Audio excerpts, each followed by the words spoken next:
మన health insurance చిన్న చిన్న డాక్టర్ బిల్లులని ఎందుకు కవర్ చేయదో ఎప్పుడైనా అనిపించిందా?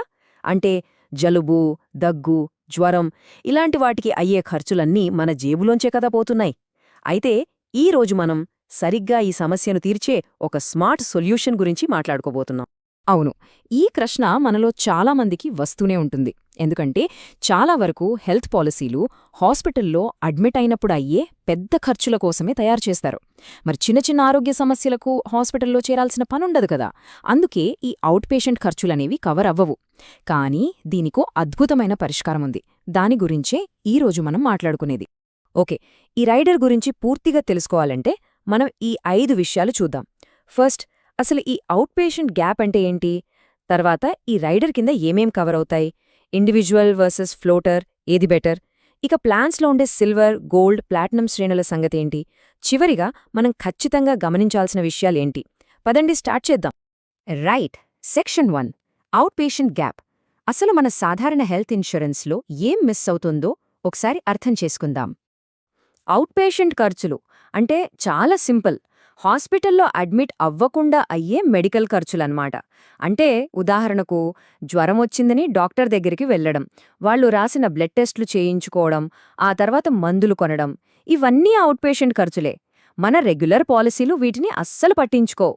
మరి ఇన్సూరెన్స్ రైడర్ అంటే ఏంటి? ఇది ఒక సపరేట్ పాలసీ కాదండి. దీన్ని ఒక యాడ్ ఆన్ అనుకోవచ్చు. అంటే మన కార్కి ఒక మంచి యాక్సెసరీ తగిలిస్తే ఎలా అదనపు పవర్ వస్తుందో అలాగే ఈ రైడర్ మన మెయిన్ హెల్త్ పాలసీకి అటాచ్ అయ్యి దానికి అదనపు కవరేజ్ ఇస్తుంది. సింపుల్గా చెప్పాలంటే మన పాలసీని మరింత పవర్ఫుల్ చేస్తుంది. Okay, section 2, 4 areas of coverage. అసలు ఈ రైడర్ మనకు ఏ ఖర్చులకు డబ్బులిస్తుందో చూద్దాం. మన రోజువారీ వైద్య ఖర్చుల్లో 4 ముఖ్యమైన విషయాల్ని ఇది కవర్ చేస్తుంది. అవేంటో ఇప్పుడు చూసేద్దాం. సో ఈ ప్లాన్ ముఖ్యంగా 4 అవుట్ పేషెంట్ అవసరాల చుట్టూ డిజైన్ చేయబడింది. టెలికన్సల్టేషన్ నుంచి ఫార్మసీ దాకా. ఇది మన ఆరోగ్యం చుట్టూ ఒక సేఫ్టీ నెట్ లాంటిదన్నమాట. మరి ఆ 4 ఏంటో ఇప్పుడు వివరంగా చూద్దాం. సో ఆ 4 ఏంటంటే, 1 టెలికన్సల్టేషన్ అంటే ఇంట్లో నుంచే ఫోన్ లేదా వీడియో కాల్ ద్వారా డాక్టర్తో మాట్లాడొచ్చు. 2 డైరెక్ట్గా క్లినిక్కి వెళ్లి డాక్టర్ని కలవడం. 3 డాక్టర్ రాసిన డయాగ్నోస్టిక్ టెస్ట్లు అంటే బ్లడ్ టెస్ట్లు, ఎక్స్రేలు లాంటివి. ఇక 4ది డాక్టర్ రాసిన మందులు కొనడం. బేసిక్గా ఈ 4 ఖర్చులను ఈ రైడర్ చూసుకుంటుంది. Right, section 3, individual versus floater. ఈ రైడర్ తీసుకోవాలని అనుకున్నాక వచ్చే మొదటి కన్ఫ్యూజన్ ఇదే. మనకోసం మాత్రమే ప్లాన్ తీసుకోవాలా లేక ఫ్యామిలీ మొత్తం కోసం తీసుకోవాలా? ఈ రెండింటిలో ఏది ఎంచుకోవాలో ఇప్పుడు చూద్దాం. ఇది అర్థం చేసుకోవడం చాలా ఈజీ. ఇండివిజువల్ ప్లాన్ అంటే పేర్లోనే ఉంది కదా, కవరేజ్ మొత్తం ఒక్కరికే. అదే ఫ్లోటర్ ప్లాన్లో అయితే ఒకే కవరేజ్ అమౌంట్ను ఫ్యామిలీ మెంబర్స్ అందరూ అంటే భార్యాభర్తలు, పిల్లలు అందరూ షేర్ చేసుకోవచ్చు. ఇది ఒక ఫ్యామిలీ పిజ్జా లాంటిదన్నమాట. అందరూ పంచుకోవచ్చు. చిన్న కుటుంబాలకు ఫ్లోటర్ ప్లాన్ చాలా బాగా ఉపయోగపడుతుంది. ఓకే, సెక్షన్ 4, శ్రేణులను అర్థం చేసుకోవడం. ఇండివిజువల్ కావాలా ఫ్లోటర్ కావాలా అని డిసైడ్ అయ్యాక మన ముందు మరో చాయిస్ ఉంటుంది: సిల్వర్, గోల్డ్ లేదా ప్లాటినం. ఈ 3 ప్లాన్స్లో అసలు ఏముందో ఇప్పుడు చూద్దాం. ఈ రైడర్ 3 లెవెల్స్లో వస్తుంది: సిల్వర్, గోల్డ్, ప్లాటినం. ఇది ఒక గేమ్లో లెవెల్స్ లాంటిదనుకోండి. సిల్వర్ నుంచి ప్లాటినంకు వెళ్లే కొద్దీ మనం కట్టే ప్రీమియం పెరుగుతుంది. దానికి తగ్గట్టుగా బెనిఫిట్స్, కవరేజ్ లిమిట్స్ కూడా పెరుగుతాయి. ఒక ఉదాహరణ చూస్తే మనకు ఇంకా క్లియర్గా అర్థమవుతుంది. ఓకే, ఉదాహరణకు ఈ డయాగ్నాస్టిక్ టెస్టుల లిమిట్ చూద్దాం. ఒక ఇండివిజువల్ ప్లాన్లో సిల్వర్ ప్లాన్ తీసుకుంటే 5,000 రూపాయల వరకు కవరేజ్ ఉంటుంది.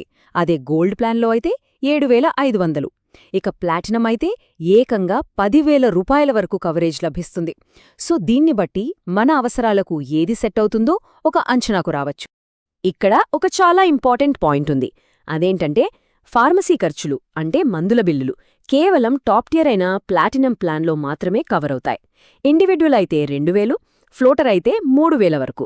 సో మందుల ఖర్చు ఎక్కువగా అవుతుంది అనుకుంటే ప్లాటినం ప్లాన్ బెస్ట్ ఆప్షన్. గుర్తుపెట్టుకోండి, సిల్వర్, గోల్డ్ ప్లాన్స్లో ఈ బెనిఫిట్ లేదు. అయితే ఈ 3 ప్లాన్స్లో ఒక సూపర్ కామన్ బెనిఫిట్ ఉంది. మీరు సిల్వర్, గోల్డ్, ప్లాటినం ఏ ప్లాన్ తీసుకున్నా సరే జనరల్ డాక్టర్, స్పెషలిస్ట్ డాక్టర్ కన్సల్టేషన్లో అన్లిమిటెడ్. ఇది చాలా గ్రేట్ ఫీచర్ కదా. అంటే ఆరోగ్యం బాగోలేనప్పుడు ఎన్నిసార్లైనా డాక్టర్ని కలవచ్చన్నమాట. లిమిట్ గురించి ఆలోచించక్కర్లేదు. సరే, ఇప్పుడు last and most important section 5, what to watch for. A insurance తీసుకున్నా దాని కండిషన్స్ తెలుసుకోవడం చాలా ముఖ్యం. సో ఇందులో మనం గమనించాల్సిన కొన్ని ముఖ్యమైన విషయాలేంటో ఇప్పుడు చూద్దాం. మనం గుర్తుంచుకోవాల్సిన మొదటి అత్యంత ముఖ్యమైన విషయం ఏంటంటే, ఇదొక యాడ్ ఆన్ మాత్రమే. అంటే దీన్ని సపరేట్గా కొనలేం. మన దగ్గర ఆల్రెడీ ఒక బేస్ హెల్త్ ఇన్సూరెన్స్ పాలసీ ఉంటేనే దానికి దీన్ని జతచేసి తీసుకోగలం. ఇప్పుడు ఈ నంబర్ చూడండి, 20%. ఏంటిది? దీని వెనుకున్న కథ ఏంటో ఇప్పుడు చూద్దాం. దీన్నే కోపే అంటారు. అంటే ఏంటంటే, మనం మన జేబులోంచి డబ్బులు కట్టి ఆ తర్వాత బిల్లులు పెట్టి కంపెనీ నుంచి డబ్బులు వెనక్కి తీసుకుంటాం కదా, దాన్ని రీయింబర్స్మెంట్ అంటారు.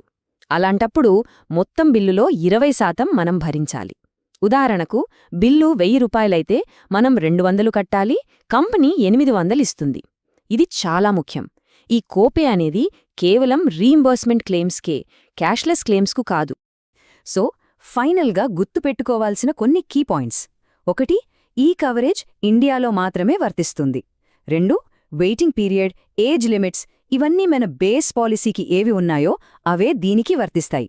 3, మళ్ళీ చెప్తున్నా, 20% కోపే అనేది రీయింబర్స్మెంట్ క్లెయిమ్స్కు మాత్రమే, క్యాష్లెస్ కాదు. సరే, ఈ అనాలిసిస్ ముగించే ముందు ఒక ప్రశ్న గురించి ఆలోచిద్దాం.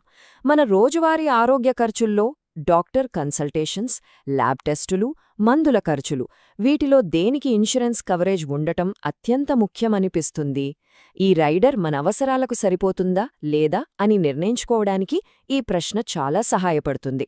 దీని గురించి ఆలోచించండి.